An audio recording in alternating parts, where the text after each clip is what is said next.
Assalomu alaykum Instagram xalqim. Mana Bismillahirrahmanirrahim deb bugun juma ayyom hammaga mo'ray bo'lsin. Ilohim yaxshi hammamizga yaxshi kunlar nasib qilsin. Bu dunyo saodatini bersin. Bismillahirrahmanirrahim deb biz mana ishni boshladik. Yangobod bozori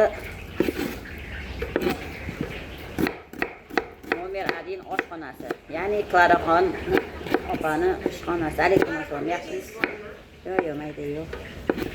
Mana boshlab oldik. Hozir mana biza piyoz to'g'rash jarayoni.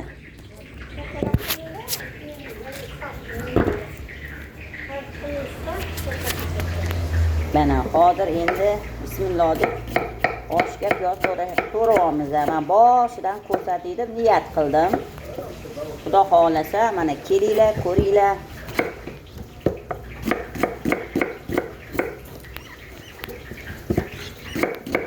Oshimizda yog'imizda dumma hozir o'zini yog'ini chiqaryapti.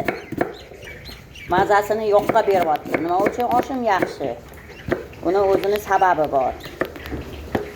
Mana ko'rsatay. Bizning oshimizda to'y oshi. Mana dummani to'g'rab tashlaganmiz. Bu polni yog'ini chiqarish kerak.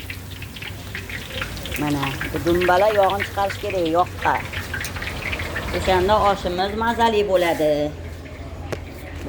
Yog'imiz dumbamiz yog'ini chiqarguncha biz piyoz to'g'raymiz.